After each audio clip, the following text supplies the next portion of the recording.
খুব ছোটোবেলায় আমার বাবা মারা গেছে, 3 বোন মা নিয়ে খুব কষ্টে জীবনযাপন করছি। একটা আঙুল হারাইছি, তাই মানে এই না যে জীবনের সব কিছু হারিয়ে ফেলাইছি। তারপরে অনেক কষ্ট সাধ্য করে ক্লাস 7 পর্যন্ত লেখাপড়া করার পরে আমার আর লেখাপড়া করার সুযোগ হয় না। তারপরে যাই হোক একটা কীটনাশকের ব্যবসা ধরছি।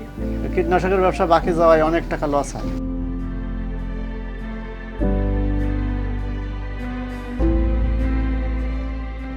আমি যখন দেখলাম যে আমার টাকা তারা দিতে পারছে না, তখন আমি চিন্তা করলাম যে তাদের তো ব্যাপক টাকা লস আছে, মানে কৃষক যে হারে খরচ করছে সেই হারে টাকা দিতে পারছে না।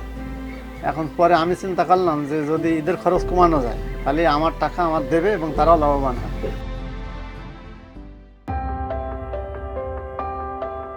RMTP প্রকল্পের সাথে আমরা একটা ট্রেনিং করে গুটি সার কীভাবে পুঁততে হয়, কীভাবে বানাতে হয় সেই ট্রেনিংটা আমি পাই। ওরা আমার গুটি সারের মেশিন কেনার সহযোগিতা করে। তারপরে নিজেই গুটি সার বানানো শুরু করি।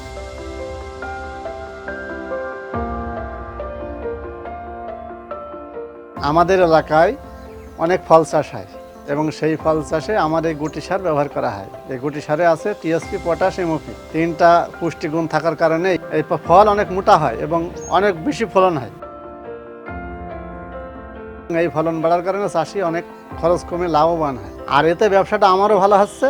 এই কারণেই আমি আমার নিজের টাকা জমি আর একটা মেশিনও কিনছি। জীবনে কোনো ব্যর্থতা বা শারীরিক ক্ষতি এতে মানুষের দমন করতে পারে না। আমি আমার পরিবার নিয়ে ভালোই আছি। আমার দুটো আঙুল কম থাকতে পারে, কিন্তু আমার মনোবল কমে না।